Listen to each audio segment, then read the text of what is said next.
Bismillah rahmani rahim, alhamdulillah, wassalatu wassalamu ala rasulillah wa ala alihi wa sahbihi wa mawalah, amma ba'd. Ndugu yangu katika iman, tupo katika mwezi mtukufu wa Ramadhan na tunakumbushana vipi tuwe ndani ya Ramadhan ili tuweze kunufaika na masiku haya machache ambayo Allah subhanahu wa ta'ala ameyataja ni ayyaman ma'dudat, masiku machache ya kuhesabika. Katika mambo makubwa kabisa tunayotakiwa kuyazingatia katika mwezi wa Ramadhan, almuhafadhatu ala salawati alkhams fi awqatiha, kuzichunga na kuzilinda na kudumu katika hizi swala tano kwa wakati wake. Ndugu zangu, baada ya shahada mbili, shahadatu an la ilaha illa Allah wa anna Muhammadar Rasulullah, amri ya kwanza inayofuata ni amri ya sala. Pengine tukumbushane kidogo juu ya thamani ya hii ibada ya sala ili tuweze kuipa thamani yake, kwa sababu tunaona katika Ramadhan annasu mukbilun, watu wameelekea, nyoyo zimeelekea. Hata wale ambao walikuwa wameihama misikiti wanarudi, na hili ni jambo tunalisema si kubeza, si kuwasimanga, bali tunalitaja sisi kama maduati, kama walinganiaji, tunalitaja katika sura ya furaha, tunalitaja katika sura ya kupongeza. Hawa ni watu wanahitaji kulinganiwa, hivi wamekuja katika Ramadhan, tuwaonyeshe kwamba wanawajibika kufanya ibada maisha yao yote na sio Ramadhan peke yake. Katika surati al-Baqara aya 153 Allah jalla wa ala anatuambia, ya ayyuhalladhina amanu ista'inu bis-sabri was-salah, enyi ambao mmemwamini Allah, ista'inu, takeni msaada juu ya matatizo yenu, juu ya shida zenu, bisabri, msingi wa kwanza subra, na msingi wa pili was-salah, na kuswali.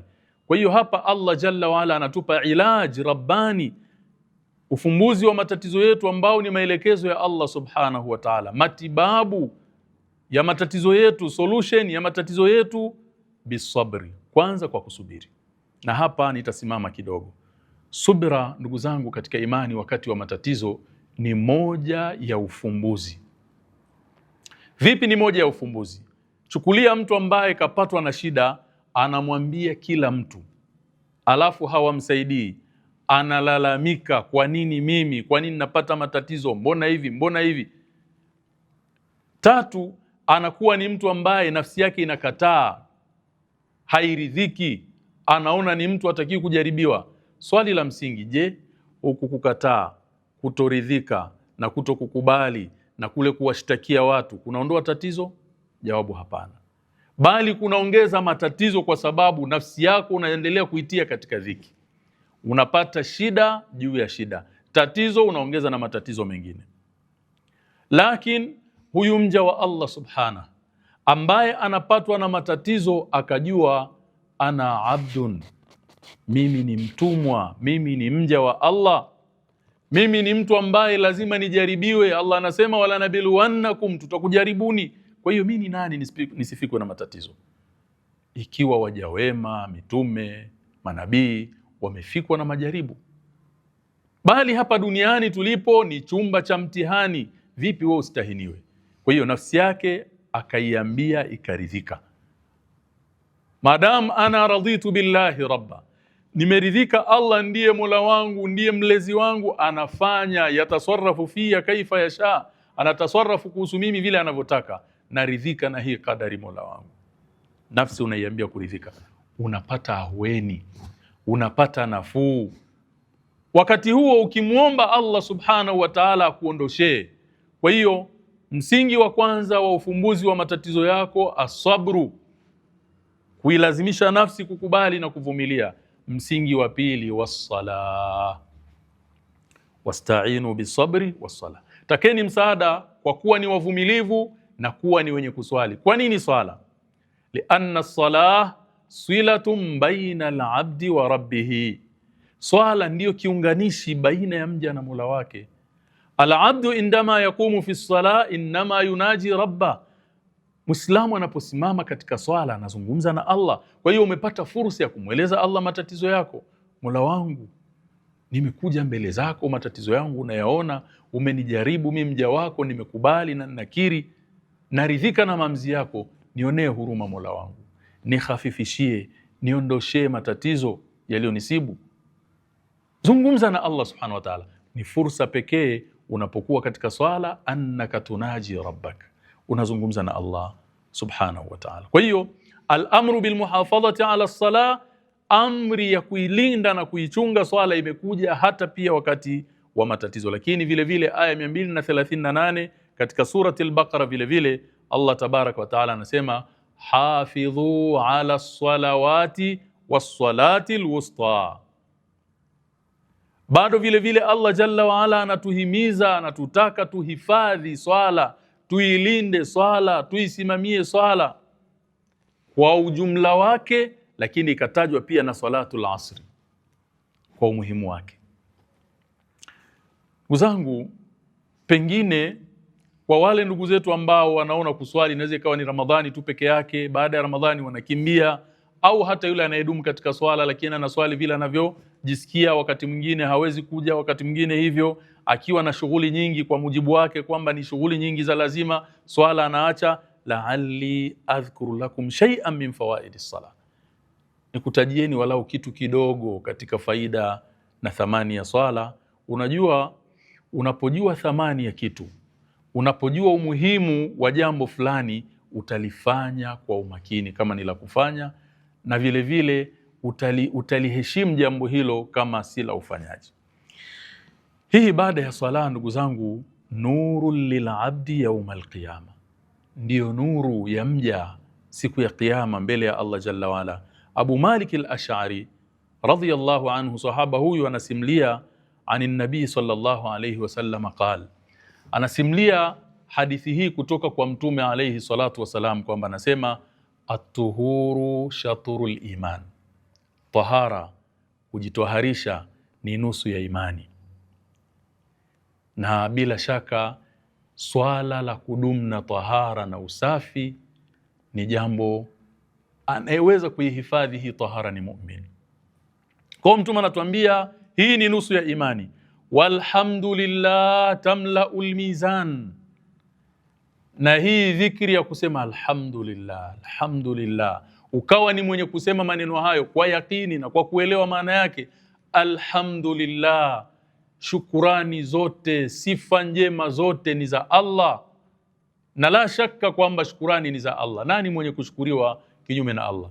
Alhamdulillah ala kulli ni'matin an'ama biha alaina, anastahiki kuhimidiwa Allah juu ya kila neema ambayo katuneemesha.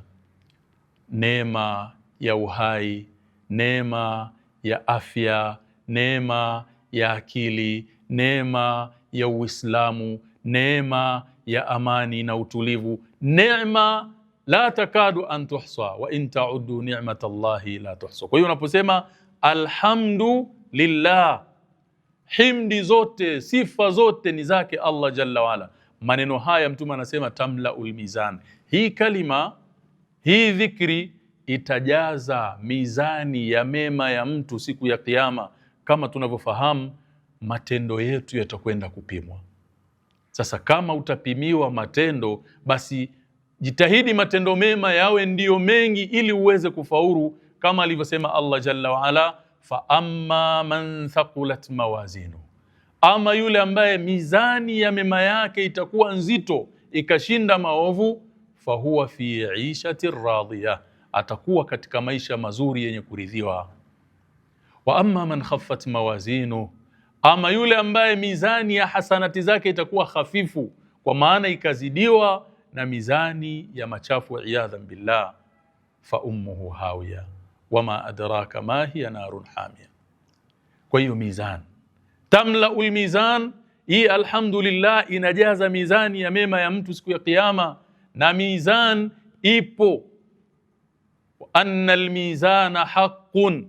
Allah jalla wa ala anasema wanadau almawazina alqista liyawmi alqiyamati fala tudhlamu nafsun shay'a, tutaweka mizani ya uadilifu siku ya kiyama. Na sisi ahlu sunna wal jamaa nuthbitu wujud almizan wa annahu mizanun haqiqiyun lahu kiffatan tuzanu fiha a'malul ibad wa yuzanu fiha al-ibad. Tunathibitisha kwamba kutakuwa na mizani hasa ya uhakika. Katika mizani hiyo yenye viganja viwili, huku yatawekwa mema ya mtu na huku maovu ya mtu, yatapimwa na watu watapimwa. Sasa maneno haya ambayo ni mepesi katika ulimi, tamla ulmizan. Kisha Mtume akasema wa subhanallah walhamdulillah tamlaani ma baina as-samai wal ard. Hii dhikri subhanallah walhamdulillah inajaza kwa uzito na wema kama nafasi ya baina ya mbingu na ardhi. Ashahid, Mtume akasema wassalatu burhan nurun, wassalatu nurun, swala ni nuru. Kwa hiyo ndio nikasema katika mambo yanatakiwa mwanadamu Muislamu awe ni katika vipaumbele vyake ni swala. Kwa nini? Kwa sababu swala ni nuru yako siku ya Kiyama. Wasadaqatu burhan, na sadaqa ni dalili na ni alama juu ya imani ya huyu mtu wa sadaqa. Na wallahi ni dalili, kwa sababu swala la kutoa pesa yako, chakula chako, mali yako ukampa mtu bure ukitaraji tu malipo kutoka kwa Allah, hii ni dalilu na ala sidqi imani, kani alama juu ya ukweli wa imani yako. Kisha Mtume akasema wasabru dhiya, na subira ni mwangaza.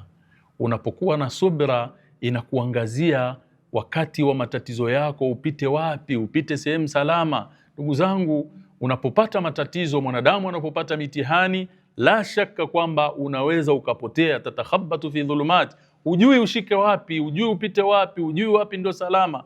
Ukiwa na subira unapata dhiya, mwanga. Maneno yako utasema maneno sahihi, tasarrufati zako zitakuwa ni nzuri, ni sahihi, mapito yako utakayopita yatakuwa ni sahihi. Kisha Mtume akasema walquranu hujjatun laka au alaik, na hii Qurani ima itakuwa hujjatun laka, ni mtetezi wako, au alaika, au itakushtaki, itakuwa ni mtetezi wako au itakuwa dhidi yako. Kisha Mtume akasema kullu nnasi yaghdu fabai'un nafsahu famutiquha au mubiquha, rawahu Muslim. Kwamba watu wote tunatoka kila siku asubuhi tunakwenda, kila mmoja anaiuza nafsi yake. Yuko ambaye anaiuza nafsi yake akaipatia faida, na yuko ambaye anaiuza nafsi yake akaiangamiza. Allah atujalie katika wale ambao wanaziuza nafsi zao si katika namna ya kuziangamiza. Kwa hiyo ibada ya swala, ndugu zangu, swala ni nuru. Lakini faida ya pili katika faida za swala, annahu afdalul a'mali ba'da ash-shahadatayn, baada ya shahada amali iliyo bora ni swala. Ndugu zangu, Abdullah bin Mas'ud radhiyallahu anhu arda anasema nimemsikia Mtume sallallahu alayhi wa alihi wasallama akisema pale alipoulizwa, bali Abdullah bin Mas'ud ndio alimuuliza Mtume sallallahu alayhi wasallama, sa'altu Rasulullah ayyul amali afdal, ayyul a'mali afdal, ewe Mtume wa Allah, ni amali gani iliyokuwa bora? Tazama masahaba maswali yao yalivyokuwa, yalikuwa ni maswali mazuri sana, ambayo yasaluna fima fihi al-amal, walikuwa wanauliza katika mambo ambayo ndani yake mna utendaji. Ni amali gani iliyo bora, yani ili nifanye niwe mbora.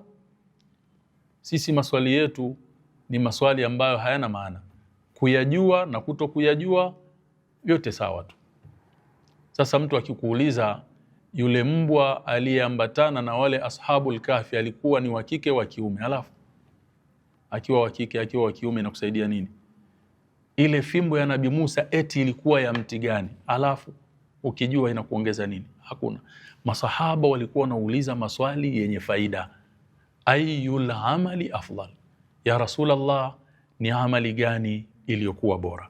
Mtume sallallahu alaihi wasallam akamwambia as-salatu li waqtiha, amali iliyokuwa bora ni kuiswali swala ndani ya wakati wake. Qultu thumma ayyun, nikamuuliza baada ya swala ni ipi nyingine? Qala birrul walidaini, Mtume akasema amali iliyokuwa bora baada ya shahada ni swala, baada ya swala birrul walidain, kuwafanyia wema wazazi wawili, Qultu thumma ayu, nikauliza kisha nyingine gani ya Rasulullah? Qala aljihadu fi sabilillah muttafaqun alayh. Kisha Mtume akasema baada ya hiyo ni kuipigania dini ya Allah subhanahu wa ta'ala. Kwa ndugu zangu katika imani, leo tulikuwa tunazungumza thamani ya sala katika maisha ya Muislamu. Nyinyi ambao ndugu zetu mmefurika misikitini katika Ramadhani kama hivi, tunatamani mbakie baada ya Ramadhani. Ifike wakati ujihesabu, kwa nini kila baada ya Ramadhani mimi natoweka? Kwa nini naondoka? Je, mauti yakinifika katika kipindi ambacho sasa nimeuhama msikiti, na kuwa mgeni wa nani? Narudi vipi kwa Mola wangu? Kwa hiyo tunatamani mbaki, na nitaendelea insha Allah kueleza shay'un min fawaidi sala, baadhi ya faida za swala, ili angalau tuweze kujua thamani yake na tuweze kuitekeleza vilivyo. Ninamwomba Allah subhanahu wa ta'ala atunufaishe na yale ambayo tumeyasikia, lakini pia atunufaishe na masiku haya matukufu tulionayo ya mwezi mtukufu wa Ramadhan, ili tukitoka katika Ramadhani tunatoka ni wapya, tukiwa wasafi, kayauma waladatna ummahatuna, kama siku ambazo mama zetu walituzaa tumekuja duniani tukiwa ni wasafi. Basi Ramadhani ikiondoka tuondoke tukiwa ni wasafi, na hata siku zetu za kutoka duniani zikifika tuondoke tukiwa ni wasafi, tukutane na Mola wetu akiwa ameturidhia. Wabillahi tawfiq, wassalamu alaikum wa rahmatullahi wa barakatuh.